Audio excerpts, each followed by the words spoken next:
Okay, so we're gonna go do a video here about some bedding area stuff, but we are in the deer reduction zone and there might be some deer in here right now too, and I haven't shot a buck at all this year. So I have a deer reduction zone tag for Indiana and I can use a firearm since I harvested a doe already in archery season. So we're gonna go in here to do some bedding area talk, but first we're gonna go in real slow with a gun just in case.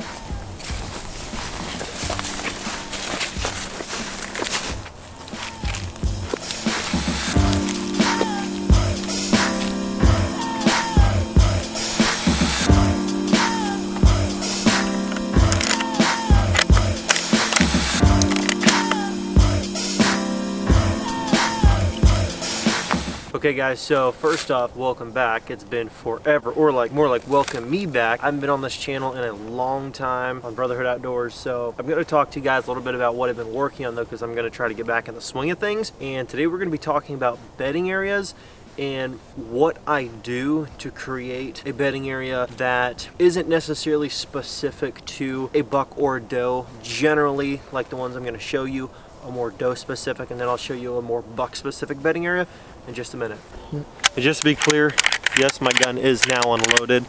I just had it loaded when we came in here first just to see if there was anything in here worth shooting, but there wasn't at the moment. So we're gonna show you down in here. So first off, trails in and out of your bedding areas, multiple, are key, especially for buck bedding areas, but doe bedding areas as well. They just prefer them, they'll use them. And I'll show you another bedding area here in just a bit, but let's come in here and I'll show you this trail in the bedding area down here. So if you check this out, this is the trail. Take my gun off to get under here. Just random little hinge cuts. Just enough so it's about shoulder width, you know, and you're not brushing on a lot.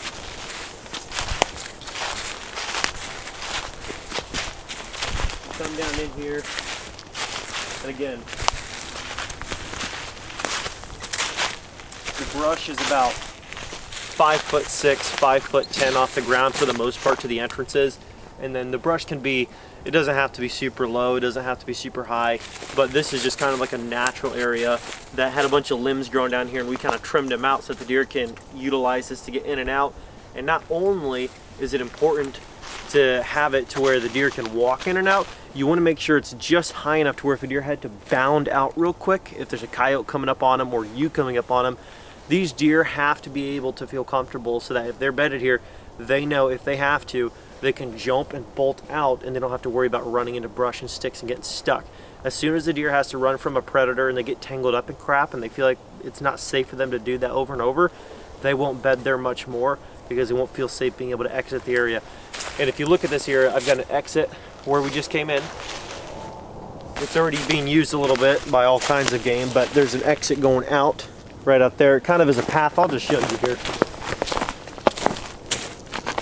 It comes over here, and then when you come over here, look, there's coyote tracks using it. See, exactly why you want to make sure you have plenty of exits, because you know, if a coyote does walk in over this bank, deer want to make sure they can get out real quick. So you got an exit right here.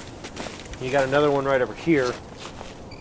And that's so that these deer can exit this bedding spot as fast as possible if they have to.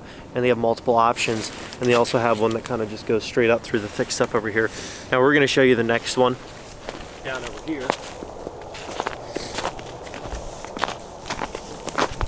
And check this out.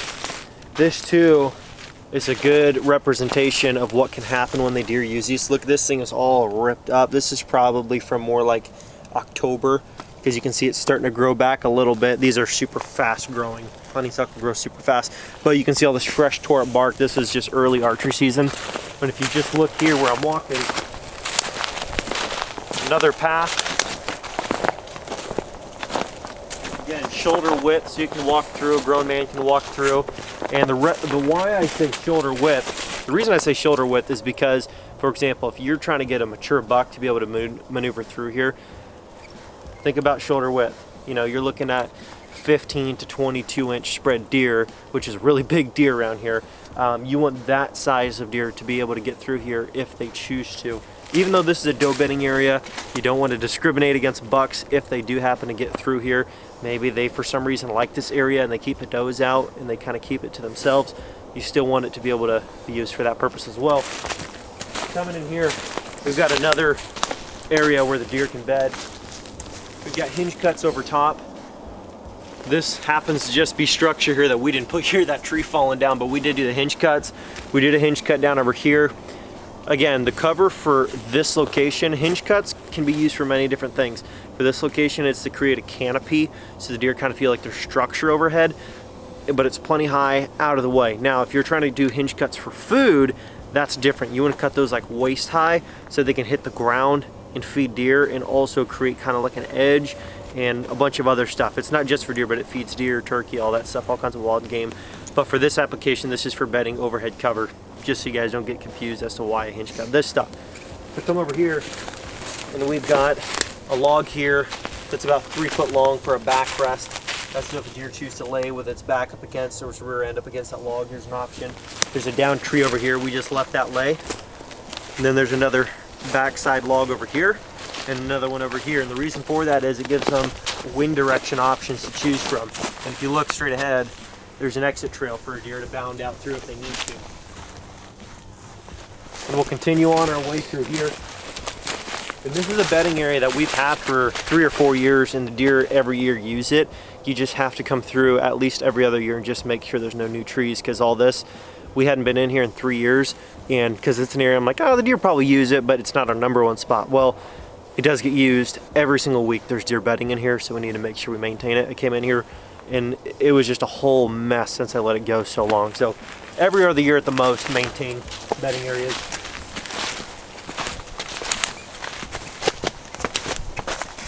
Coming here, you got overhead cover that we just walked under there. Again, this area is all opened up and it's hard to tell with the snow, but we did rake out a few spots for bedding up against that log, up against that brush, over in this corner right here. And again, an exit. You gotta have exits for deer to bolt out if they need to. So every bedding area that we make at least 3 different exits for the deer to get out. So there's exit 1 that he just showed you. There's exit 2, which is the way we came in. And then if you come over here, here's exit number 3. It's bolting out this way. If they want to head straight east, they can bolt out this path and cross that river and get out. And if you, as you can see across that river there, look at how beat down that brush is across there. These deer really do use this stuff. Come over here.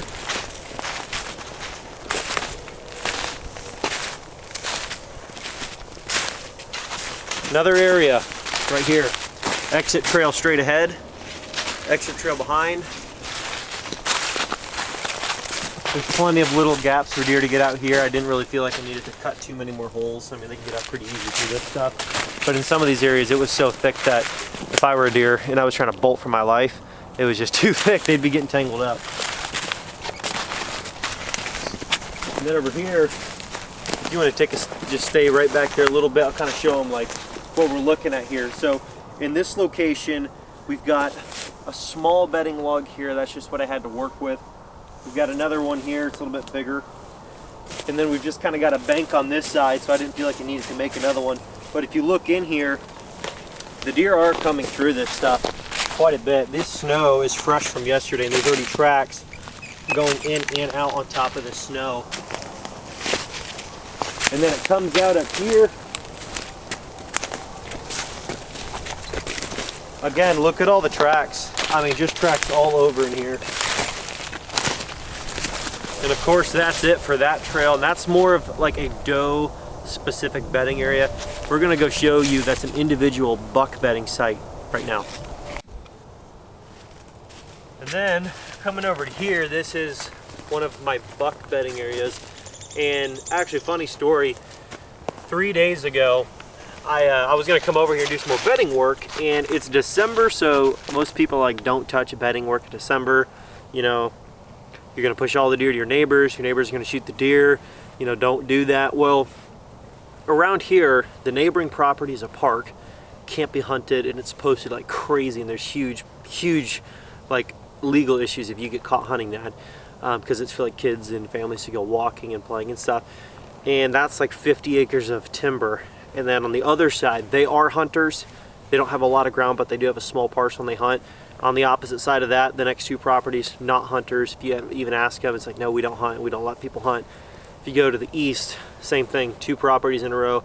We don't hunt, you know, nobody hunts this. You know, it's off the limits, which is cool because for us, it's perfect because it's like, okay, we're in an area where there's not a lot of timber as it is. We're hunting a lot of brush country, stuff like this. Like it's just brushy woods because it's not like vast and open for miles and miles and miles. It's like, you know, small little splotches and cornfields. But anyways, if you look at this area here, if you can take a step back again, we'll show you this overhead.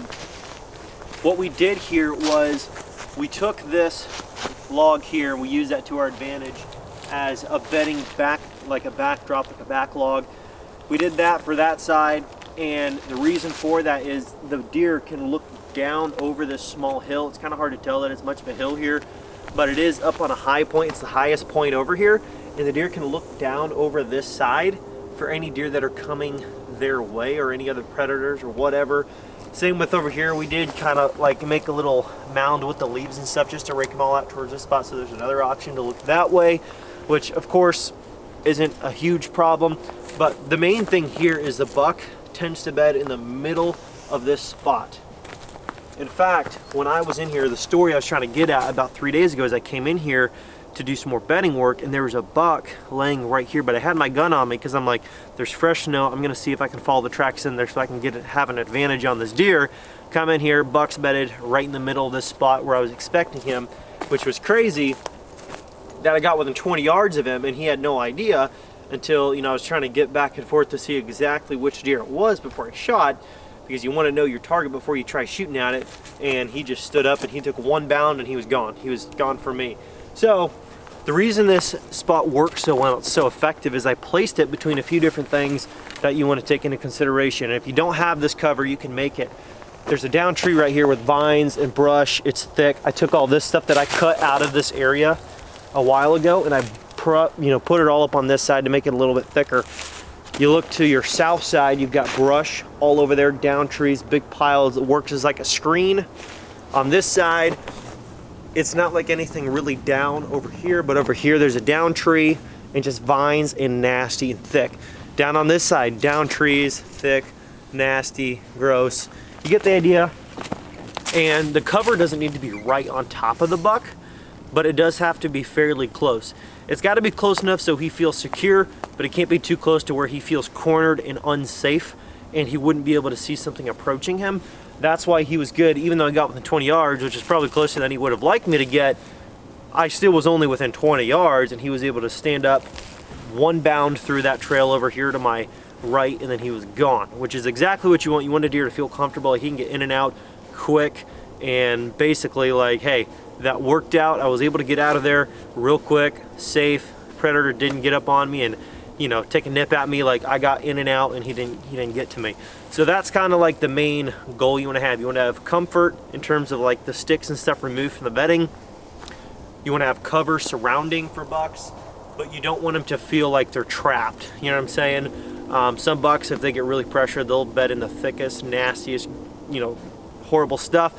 But for the most part, bucks don't love to be in the thickest briars ever and feel like they have nowhere to look or go or run and they have to stay put forever. It would kind of suck. But in this situation, buck's got plenty of cover surrounding and plenty of options to jump and bound and get out of dodge, so to speak, without somebody getting too close up on him and then him getting tangled up in the brush and getting nabbed by predator. So anyways, guys, thank you so much for watching. Hopefully you guys enjoyed this. If you want to see me make another buck bedding area or bedding area for does or something in that realm, leave comments down below, subscribe, let me know what you want to see on the channel coming up. But we're going to stick to some deer management stuff, hunting, and the outdoors in general, and try to get back into the swing of things. Thank you guys so much. I'll catch you in the next video.